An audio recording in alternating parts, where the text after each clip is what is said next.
From the Weston A. Price Foundation, welcome to the Wise Traditions podcast for wise traditions in food, farming, and the healing arts.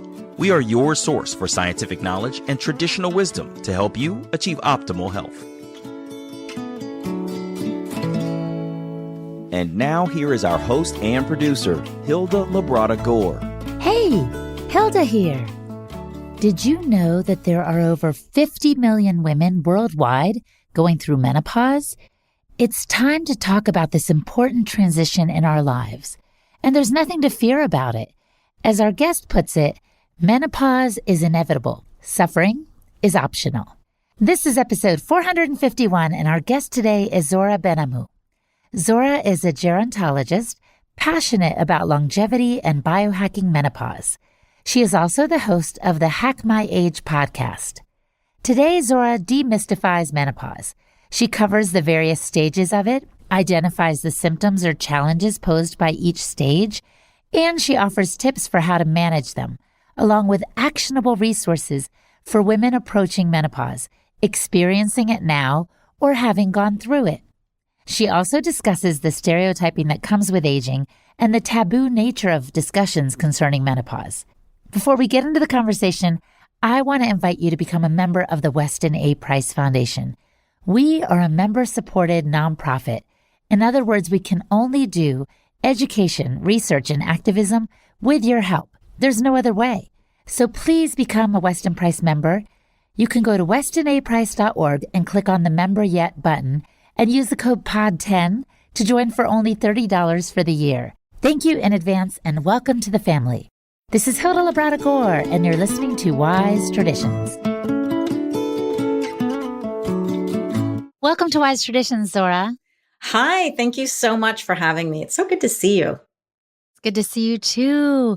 And we haven't talked much about aging with vitality and purpose and strength and good health on this program. So I'm really happy that you're here. And I want to kick things off with the story of, I think, a 56 or 57-year-old woman that you worked with who had cancer, I think. Tell us about her situation and what happened. Yeah, this happened just around COVID time, 2020. And her sister, who knew me for health coaching, I taught her just some basics of breathing, breath work. And she loved it. And she said, well, my sister who has endometrial cancer, and it was a couple of different ones, and she had like the really horrible one, the one that gave her a little chance to survival.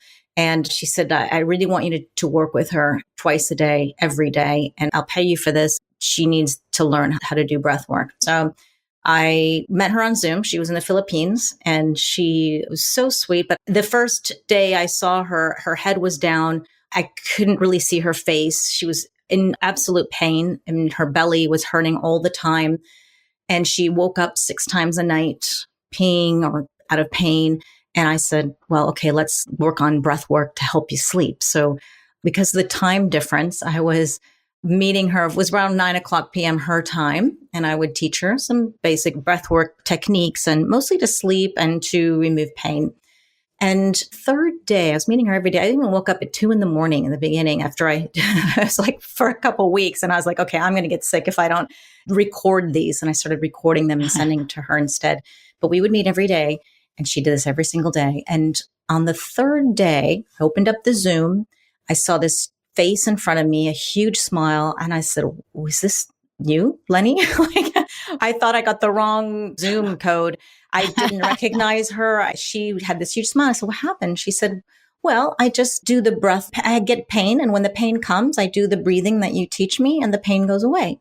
And then if it comes back, I do the breathing again, and then it goes away. And she, at the third day, she was waking up once or twice less. And then after about a month, she was waking up only 2 or 3 times, and then eventually just once. And then sometimes yes, sometimes no. And we got her to a point where she was actually resting and sleeping, because I explained to her, when you have cancer, you need to rest, right? You need good sleep. That's when your body repairs and regenerates and can fight this thing. And if you're up all the time, that's not going to be very helpful. So she's now cancer-free. She had an operation. She's so grateful. I have testimonials from her. I was like, you got to record this stuff because it was so beautiful. She really believed that a big part of her healing was breathing and learning how to breathe. And I would add on sleep to that because when you do sleep, it was so helpful. So after that, I just realized the power of breathing and breathing properly and breathing correctly. And I've used this in my menopause programs and when I coach women as well through so many things. Learning how to breathe is just so fundamental. It's one of those basic fundamental biohacks that we need to have. So that's my beautiful story. I have so many. That was the first one that popped in my head because it was one of my really first beautiful, amazing transformations. Oh, thank you for sharing it and for reminding us that there are ways in which we can access tools that are free and right around us to have vitality and strength and to manage pain and stress, immediately and with wonderful beneficial effects. So I do want to focus today on menopause. I know that you're a specialist on aging and what women go through. Talk to us about the stages of menopause and what characterizes each stage. So menopause is something I'm so glad it's getting a bit more press. And I'm so grateful to you to allow me to talk about it and give the information that women need. We have 50 million women worldwide going through menopause every year. That's huge. 50 million. It's a lot of women. And in the US alone, we have about 6,000 women going through menopause every day. That's 2 million each year. So it's a big chunk of women, and I think we need to start paying attention. So when women generally say menopause, they're talking about peri-menopause and post-menopause. Generally, we use the same word, but in fact, they all mean different things. So menopause is just a one-day event, believe it or not. It's just the 12 consecutive months that you go without a menstrual period. And that's when you hit that mark, then you go, okay, now every day after this is going to be post-menopause. So before we reach menopause, we have hormonal fluctuations going on, and this is called peri-menopause. It's not pre-menopause, it's peri. We always get these mixed up. Peri-menopause is usually about 5 years, sometimes depends, before you hit that menopause date. So the average age of menopause, that one-day event, is about 51 in North America. So then perhaps the perimenopause years would be between 45, after 45, between 45 and 55 as well. So that's until you hit that point. So then we have pre-menopause, and that's when you get your period pretty much when you're 13 or you're earlier. And then you go on to that perimenopause in your 40s. So does that make sense? Before I move on, there's other terminology, but I wanted to get that terminology clear. Is that understandable? Oh, yeah, absolutely. Thank you for making that distinction. So then we have women who go, wait, I'm going through perimenopause, but I'm in my 40 to 45 bracket. So those women, which is very common, it's not unusual to go through perimenopause a little bit earlier, and that's called early onset menopause. And basically, you're having this sudden loss of sex hormones, your progesterone, estrogen, testosterone, and you stop producing eggs years before they normally would. So that's early onset menopause. And then everything before the age of 40, if you are in this losing your sex hormones and you stop producing eggs, and that's called premature menopause. And it's also known as premature ovarian insufficiency. These are the words ovarian failure, a couple of different terminology, but that's not normal. I mean, that's not a common thing. It's only about 1% of the women in the US have this menopause before the age of 40. And then out of those women, about 90% of the time, we don't really know what's happening. Sometimes you're getting these irregular periods and you become infertile. And it could be because of an operation. It could be because of cancer treatments. It could be for hysterectomies and other things that can happen. But most of the time, we're just not really sure what's happening.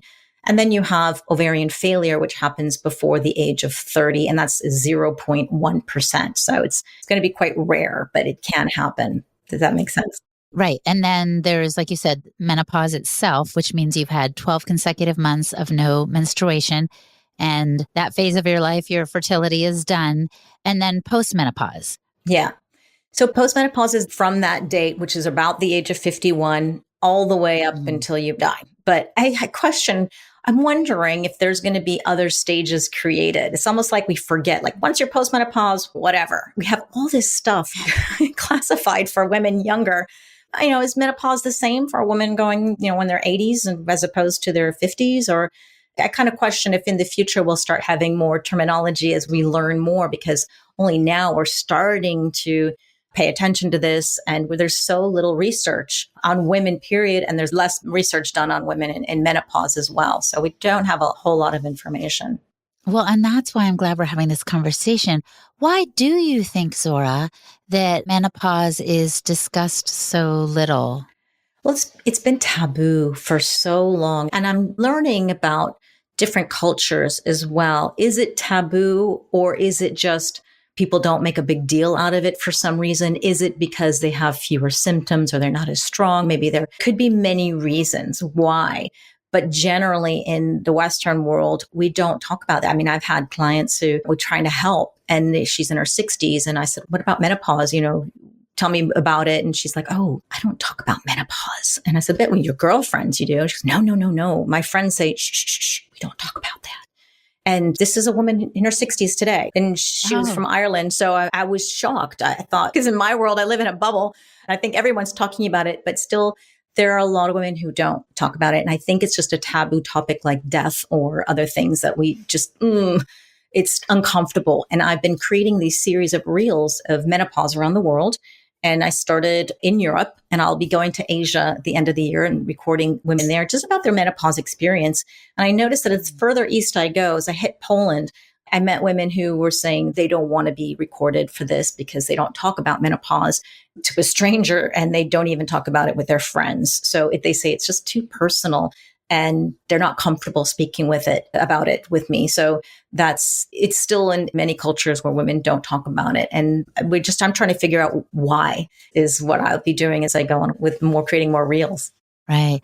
Well, and I'm interested in the conversation today because I think this is going to help people who maybe don't feel the freedom to discuss it with their friends or family or in their particular culture. So let's talk about the symptoms or the challenges maybe posed by these different stages of menopause. You said in peri-menopause, the hormones are fluctuating. What does that feel like and look like? So the message I really want to get out to women right now is to understand that there's a spectrum of menopausal symptoms and experiences.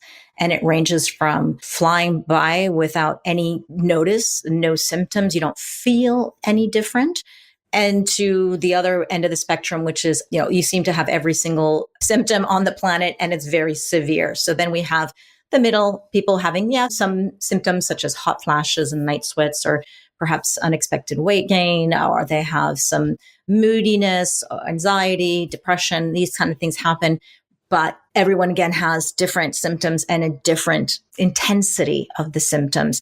And so what I like to do is share that don't be afraid of menopause, because you can be on one end of the spectrum or the other. But we have this stereotype of menopause as being this horrible experience. Everybody's going to suffer. Nobody's going to want to be with you, and you're going to be depressed, and you're going to be overweight, and everything's out of control. And so we're scared. I was scared myself. I thought, oh my God, what's going to happen to me? I'm scared, because who gets away with menopause, right? We all go through it, and it's a transition. I just wanted to say it's this transitory state, because when I interview women who are 10 or 20 years post-menopause, everything's great. Their menopause is the best thing that's happened to me. They say there's no problem. Everything's fabulous. And then you have the women sort of going through this transition now, and they're having some of these struggles.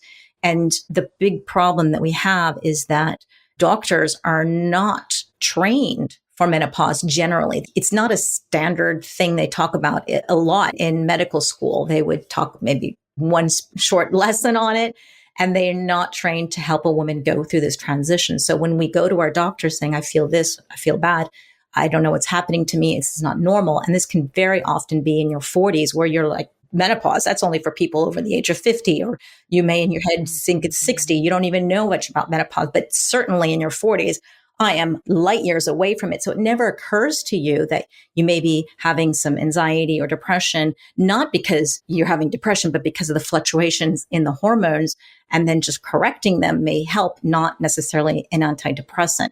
Doctors are not ready to recognize this. I mean, hopefully they are getting trained more and they're becoming more aware of it. But to help a woman through this transition as a doctor, and they would tend to recommend bioidentical hormones or things like that, which is perfectly fine. But even they don't really know how to prescribe this to help a woman go through that. So I'm not talking about every doctor. I'm just saying that there's a small percentage. There should be a lot more, considering 50 million women around the planet go through this a year. I think there's a huge demand, and most women are being denied some treatments or help just because, not to blame the doctors, they're not trained in that. And then we don't know where to go. And there hasn't been historically a lot of information online or books, but now that's really changing.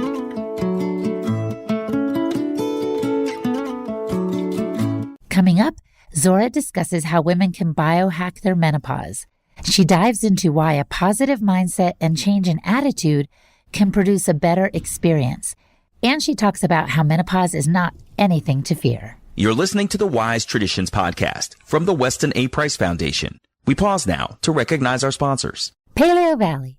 Paleo Valley has a turmeric complex because nearly every benefit of turmeric is rooted in the fact that it is one of the most potent natural ways to encourage a healthy inflammation response in the body.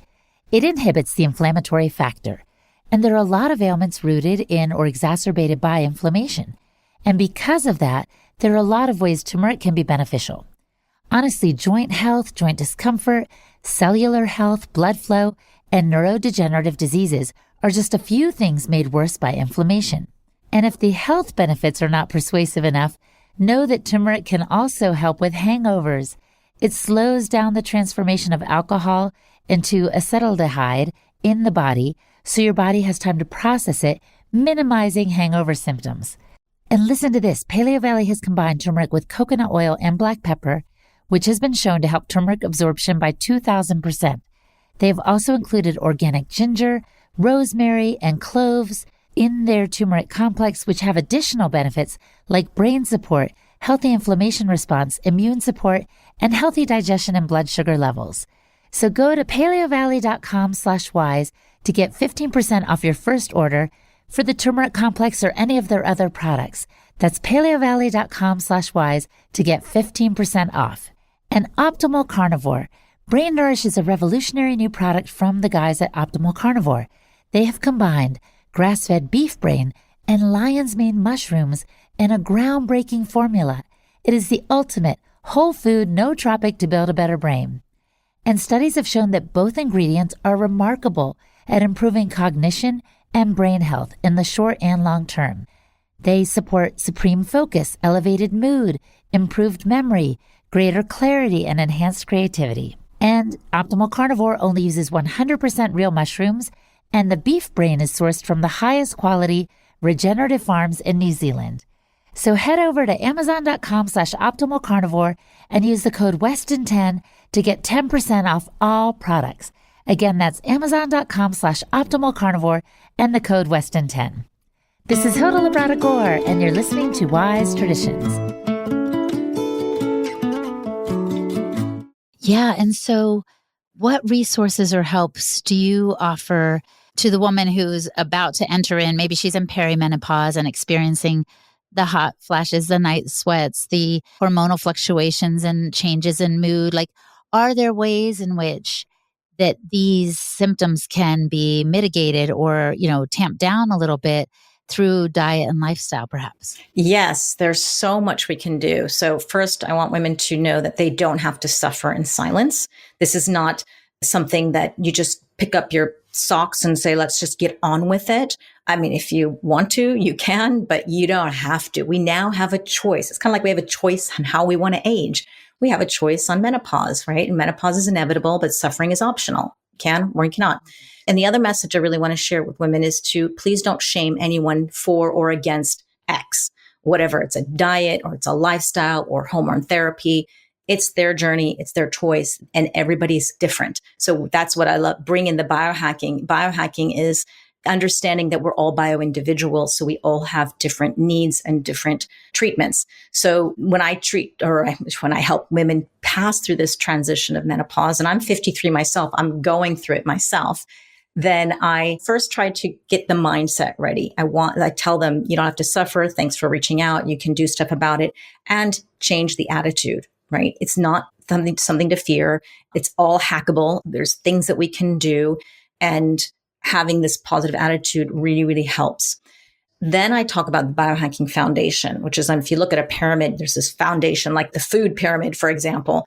And those are the diet and the lifestyles, right? Having a good nutrition, removing those toxins from your life, right? And the toxic food, the toxic people, the toxic environment, the pollution, all this stuff is really, really important because those play around with your hormones. Then we want to have appropriate exercise, right? And the appropriate amount of exercise, it changes as we go through our life. So women going through menopause, I generally tell them to don't do this chronic cardio anymore that we used to do, right? And we learned in the 80s, right? Where you want to do run as much as you can and do aerobics and get that heart rate up high as long as you can. This creates a lot of cortisol, and cortisol is not a bad thing. We just don't want it to be too high for too long. We need it to come down because cortisol loves to hold on to belly fat. It loves inflammation. It loves to wreak havoc with our other hormones because cortisol is a hormone.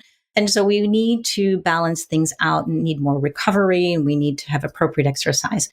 And I always include strength training with that. And I love to build muscle. I think that's really important as we age. And it's important as we go through menopause because we become a little bit more insulin resistant as we go through this menopause transition.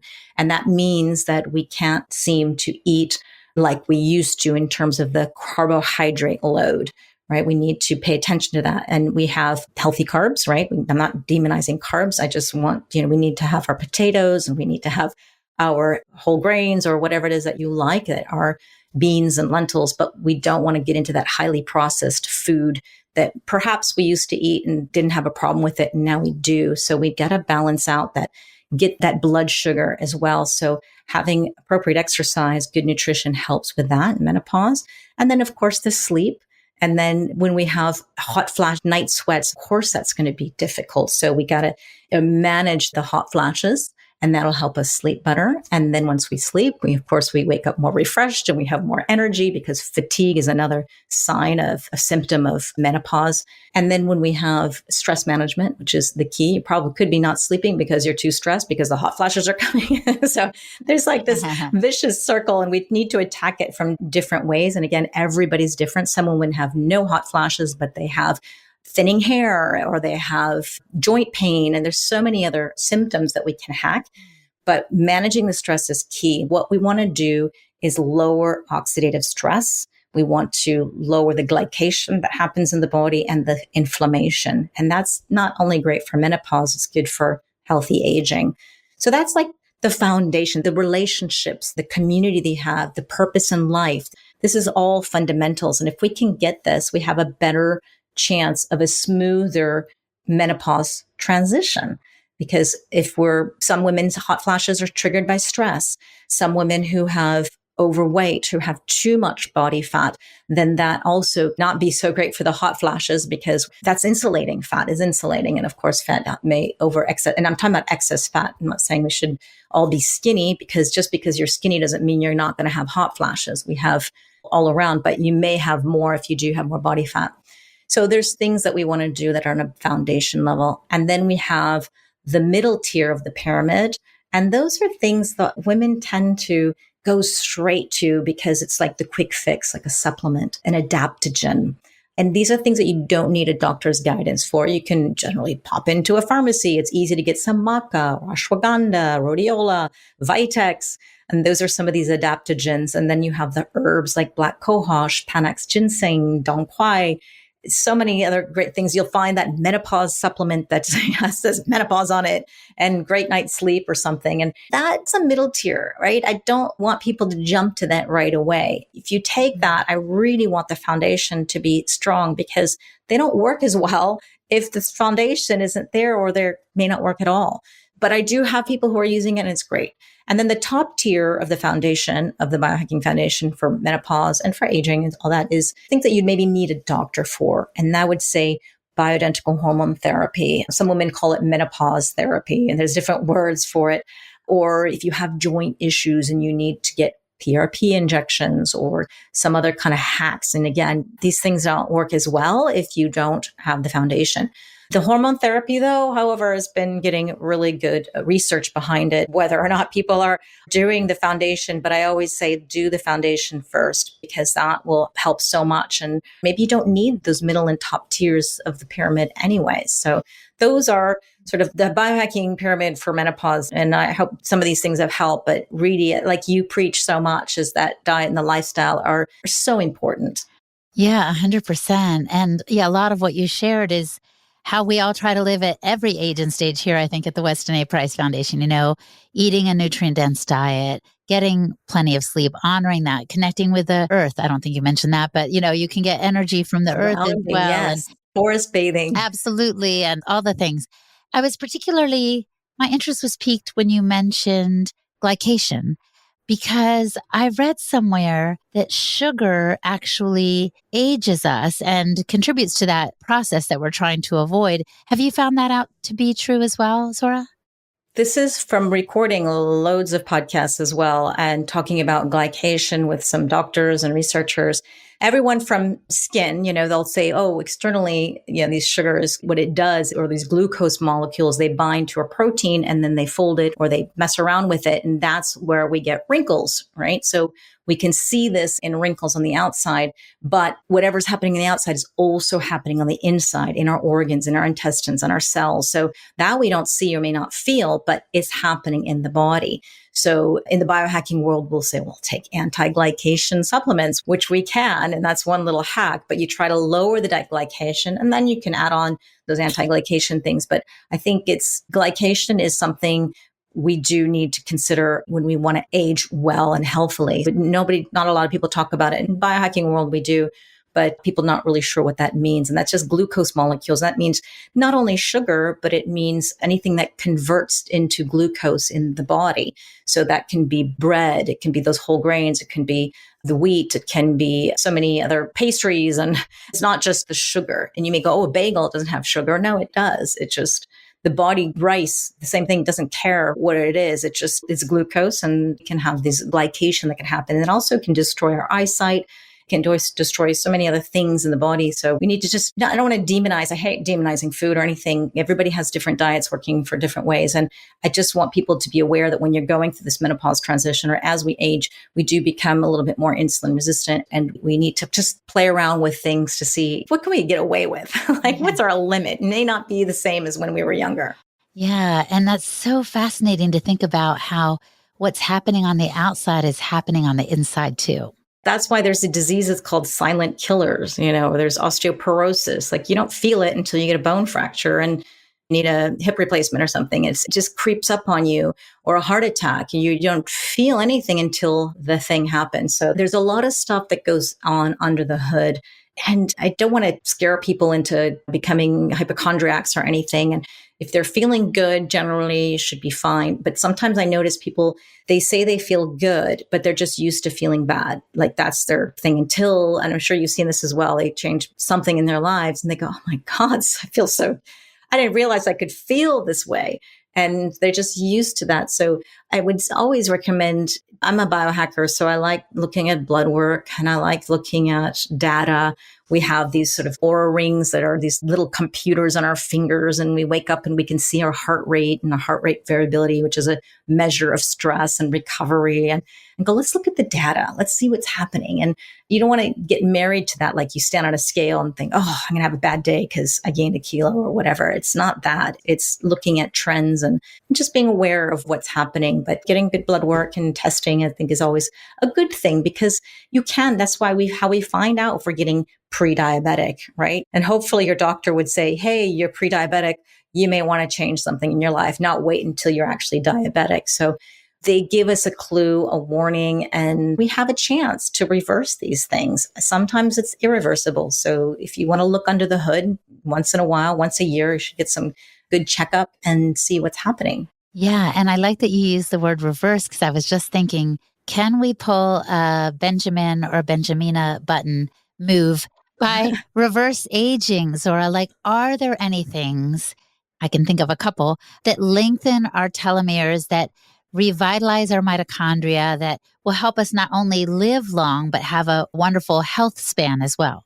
Yes, it's always have to be careful, but the word reverse aging, people, we throw it around. It's such a buzzword. I love it. And we have to realize that we are aging and we will age, and there's nothing wrong with that, but we can slow it down. We can reverse certain things, like certain diseases you could reverse, diabetes, you can. It's harder. It's better not to get into the diabetic state, but there's things that we can reverse.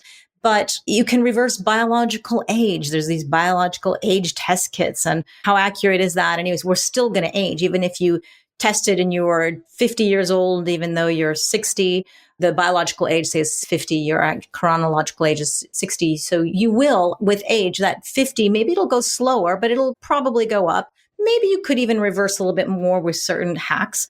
But if you look at the trend, we are going to trend towards an aging state. So I don't want people to be afraid. I'm a gerontologist. You can't be afraid and have this negative stereotype attached to aging, but we can reverse a lot of damage through the foundation of the biohacks, the diets, and the lifestyle. And then there's the questionable stuff. Bioregulator peptides, for example. There's been a lot of research in Russia on this in terms of reversing your telomere age, reversing your methylation, reversing your biological age. And you can, and it will help. But again, you'd have to test yourself. And then really, how much is it worth it to you? If you're really into it, the biohacker, you say, I'm going to measure my telomeres, change my diet, stop smoking, or start exercising, whatever it is that you want to do, or take some supplement, take the bioregulator peptides, and then test again. Well, it's a game. I mean, it could be fun. And maybe you do, and you probably will feel better by making these hacks. And that's what's most important, because I still think that the science is new in so many ways. And some people say, who cares about telomere age? That's not what we should be looking at. We should be looking at other things and other markers that are a better predictor of how early or how late you will die. There's so many cool stuff out there. We just can get wrapped up in it a little bit too much. But if you like to play around with it, got a little extra time and or money, you can become your own little biohacker and see how it reverses whatever it is that you have. Right. And osteoporosis, for one, is a great example too. You can reverse this. Osteoporosis is when we lose bone density, and it happens more to women. Men happens as well. But for some reason, when we lose all our hormones going through menopause transition, we have more osteoporosis. So we can hack that. We can do things. There's hormone therapy. That's one thing that seems across the board, every single menopause society does agree with, is that hormone therapy can help with osteoporosis. But I always say that's not going to be the only thing you're going to do. I want you to do some impact exercises. I want you to have the healthy diet, because all of this is, again, the foundation. And sort of the hormone therapy is the icing on the cake, maybe seal the deal for you, or maybe not. Again, we're all by individual, but you measure with a DEXA scan, your bone density.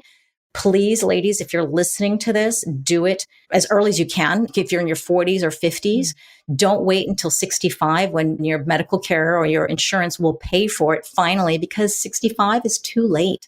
We need to know in advance, and you can take another DEXA scan a year later or even 6 months later and then see it reverse. And that's really cool. That's right. And I love your philosophy about having some of the more expensive or, biohacking interventions later. In other words, you can work on the hormone therapy and this and that, but what about weight-bearing exercise to increase the bone density, or jumping in a cold plunge to lengthen your telomeres? Like, you don't have to go buy something. You can just do something. And also, as you said, to measure our health by how we feel. Like, are we exhausted now? Well, 10 years from now, we'll be even more exhausted, right? So what can we do now to increase our vitality in the present day? And that will definitely help us down the line as well. Definitely. Have you spoken about autophagy with your community? A little bit, but tell us about it. Autophagy is really interesting. And if you're in this sort of longevity and aging world, autophagy is that cellular cleanup and recycling process that happens. We have it. It works really well when we're young, and then it just slows down as we age. But when we look at certain populations, like in Japan, and those centenarians, those people, their autophagy is actually working pretty well. And some people contribute this to their healthy diet or diet that's high in spermidine. Spermidine is a molecule, comes from sperm as well, but it's been discovered by a man and found it in the sperm. but it's also in wheat. It's in mushrooms. It's in beans. It's in the soy. It's in natto, very high levels in natto, which is that soybean gooey, very interesting fermented. dish. Yes. And they have a lot of spermidine in there. So we can activate autophagy through some of these foods. We can activate it through fasting. It doesn't mean, and I'm really careful when talking about fasting, because fasting for women is different than fasting for men. And it's not the more the better, right? We have some limits, especially with our hormones, okay, who think they're in a starvation state. So you have to be careful with that. But some people can't fast for reasons, if they have autoimmune disease or they have thyroid issues, and so they don't respond so well. So we look for other things. And if you can't get natto in your country, well, then you can also take a supplement. You can exercise, get good sleep. All this stuff is really great for activating autophagy. We want to have that in our lives. And that not only helps us through menopause, but aging as well. That's right. And I understand that good sleep is also a time when the body and brain cells take out the trash, so to speak. So that's another way to clean house so that you can live a healthier, more vital life. Okay, Zora, I just have a couple more questions as we start to wrap up. One is, you have traveled the world. You're going to continue doing so. I love it. What have you learned about longevity and thriving through these various stages from other cultures? It's so interesting. You and I always have this pre-podcast chat about all our travels and what we learned. Yes. And so in terms of menopause or in terms of aging? I guess I would say in terms of menopause. So I haven't traveled as much with the menopause on my mind. I've done it through Europe. I've traveled a lot in all these countries looking at aging population. So I know a little bit more, but I am discovering more as we do. But I do talk about it in other podcasts as well. And so the research that I've done in terms of not as much observational research is that in Asia, for example, there are people report they have fewer or less menopause symptoms. The hot flashes are not as intense, if at all. We all go through menopause, right? So just some cultures they report less. Now, is that because they don't want to talk about it? Or is it because they want to pull up their socks and show that they're strong? Or is it because they really aren't having that many? So we have to question these. So we know that hormone therapy use is not so high in Asia. It's not even that high in the Western world. And it is increasing as women finding it really helpful for their menopause symptoms. But in the 2010 study that looked at women across several different Asian countries, and they found out that only 19% of them took hormone therapy to manage their menopause symptoms. And then there were 37% of the population used herbs and those natural remedies like Dong Quai that I mentioned to you. But then that leaves me questioning, like, what are the extra 42% doing? Like, I don't know. That was the question that we have to know. But we know that it's less. And we even know that in Japan, they needed to create a word recently for hot flash. They didn't even have this. They call it hotoflash, something like that. It was something Western word integrated into their language. And in Japanese, the word menopause is konenki. And this means renewal. It means season. It means energy, like a natural life stage. And in the same similar translation in Chinese in terms of rebirth and making room for new things. And it's really refreshing, actually, if you were to translate this, have that word menopause, just in English doesn't sound, it's like a stop your life, or stop the men in your life. I don't know. It's just kind of not an encouraging word. And so I think already in their culture, there's not such a negative connotation if you're looking at just terminology. In the Middle East, it's called liberation. There's a renewed life. I don't know what the actual word is, but that's their translation of menopause. And women don't seem to be embarrassed by their symptoms. And this is just what the research is showing. And my own little observational research where I ask women to talk about menopause for an Instagram reel, as the further I go east, the women don't really want to talk about it. But that's just a very small cohort. And I'll see, I'm going to Asia at the end of the year. So I'll find out more and see. And I'm going to be digging deeper and to answer some of these questions on a smaller scale. And I think this is menopause around the world.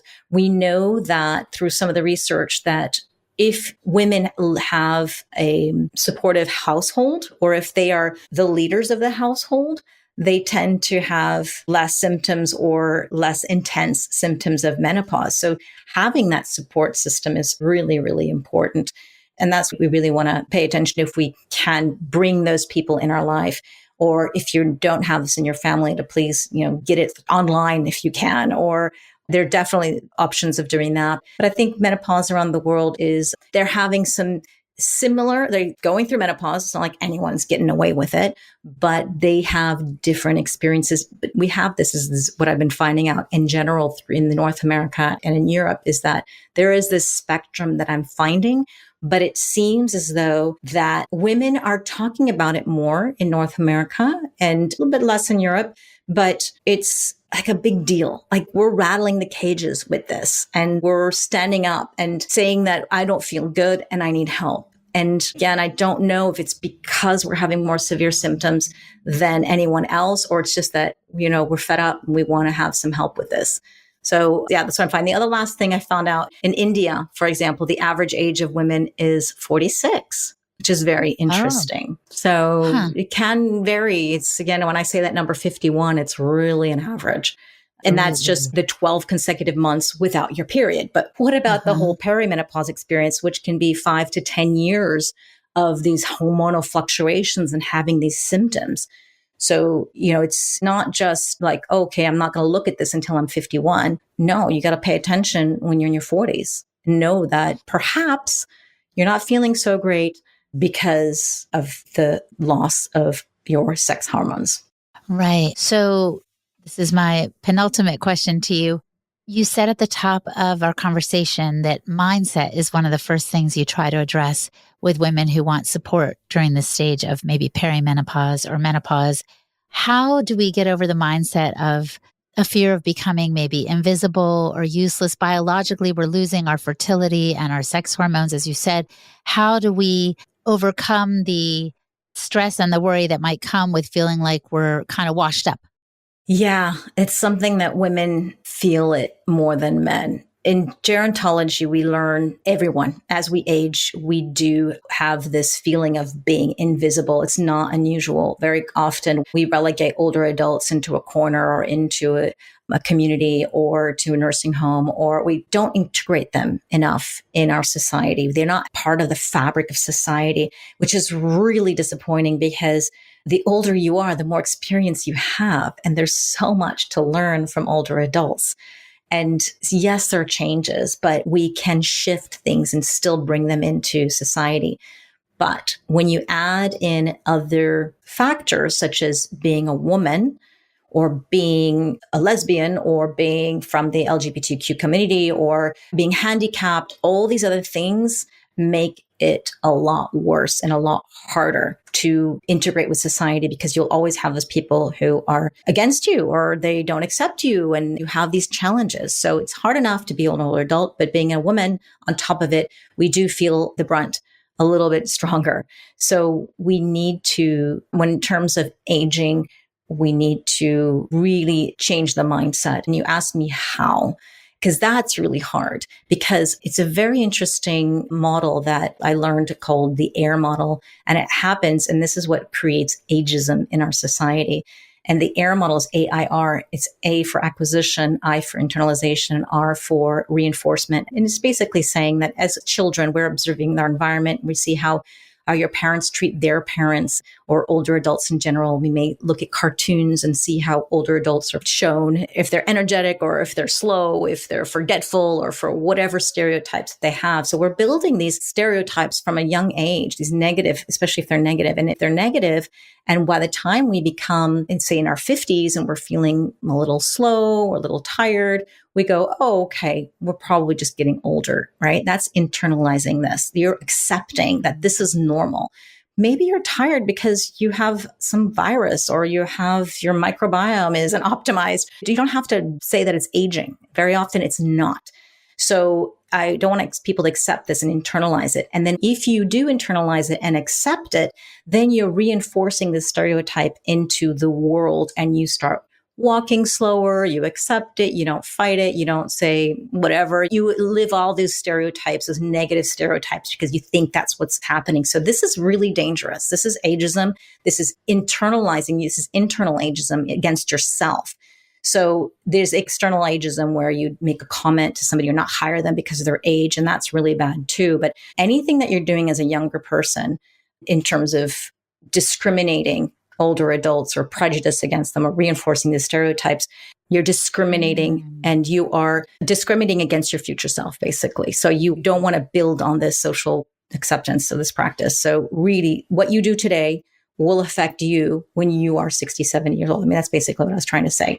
So we need to be aware of that and we want to not accept it. And so first of all, be aware that perhaps, this is not normal aging, right? There's so many things that are just, we say it's normal and we go, well, yeah, it's common. It's just not normal. There's plenty of older adults who got loads of energy, who don't have joint pain, who are playing tennis or living their best life. So please look at those people. And that's part of the attitude, like having a positive attitude. And you will have a positive attitude if you surround yourself with people who are inspiring, older adults who are aspiring, or women who've gone through menopause and they have this positive attitude and they can help and guide you through it. And so we want to don't externalize these people, don't push them away from society, bring them in because they're going to help you age even better. So I want you to really have that right attitude and be in this environment. If you have toxic people in your life, get rid of them if you can, or spend much less time with them. And really just to know that aging is a natural process. We can slow it down and we don't have to accept those stereotypes. And if you are someone who throws stuff on social media, bring in some positivity, bring in somebody who's doing something fabulous that inspires you at the ages of 60, 70, 80, whatever it is. And you can start populating your own feed because it'll be more positive, and that will help you think better and have a better attitude, a better mindset about aging. And you have those examples, go, I want to be just like her when I'm 60, 70, or 80, right? Absolutely. And I can't help but think of Sally Fallon Morell, who's older and amazing, a fount of wisdom and brilliance, really, I would say. And so it's just so wonderful to be surrounded by women who are aging beautifully and with vitality and great health. So, well, I need to ask you the question now that I like to pose at the end because we're about to wrap up. If the listener could just do one thing, Zora, just one thing to improve their health, what would you recommend that they do? I think I have to go back to attitude and have the mindset. This is so much because there's research on this. I think I mentioned to you earlier, Dr. Becca Levy. She's a gerontologist. And she did some really interesting lots of studies, but there was one in particular in 2002 where she looked at older adults and asked them questions. What do you think about life and aging and getting older and all that? And she found out that those who had a negative attitude towards aging didn't live as long as those who were positive. And this is a study that looked at over 660 people. And she found out those with the positive self-perceptions, they lived 7.5 years longer on average than those in the sample who expressed those negative self-perceptions on aging. So really surround yourself with those positive people, be a good example yourself, and remove those toxic stereotypes and empower yourself. There's so much information now online, and really that's changed that attitude. Aging is amazing, and we're so lucky to get older, right? That's what the message that I think is one thing to do is the mindset, and you'll find all the rest after that. Beautiful words to end on. Thank you so much for your time, Zora. It's been a pleasure. Thank you. Our guest today was Zora Benhamou. You can visit hackmyage.com to learn more. And I'm Hilda Labrada-Gore, the host and producer of this podcast for the Weston A. Price Foundation. You can find me at holistichilda.com. And for the transcript for this episode, visit our website, westonaprice.org, and click on the podcast page. And now for a recent podcast review from Apple Podcasts. Smurfolympus had this to say: easy listening plus invaluable info. Phenomenal guests, A+ topics, no nonsense interviewing style, and always interesting and to the point. This is an amazing podcast on all things health and wellness for busy moms on the go. Thank you for diving quickly into the meat and not wasting our valuable time. Smurfolympus, you are so welcome. It is our pleasure. And thank you for listening, my friend. Stay well and remember to keep your feet on the ground and your face to the sun. On behalf of the Weston A. Price Foundation, thanks for listening. We have many free resources to support you on your health journey. Visit westonaprice.org to find podcasts, articles, videos, and more. You can also find a local chapter near you for help in finding sources of great food. We invite you to support the Foundation's mission of education, research, and activism by becoming a member. Thanks again, and take care. Wise Traditions is a project of the Weston A. Price Foundation for wise traditions in food, farming, and the healing arts. The content on this podcast is provided for informational purposes only and is not intended to substitute for the advice provided by your doctor or other healthcare professional. It is not intended to be, nor does it constitute healthcare or medical advice.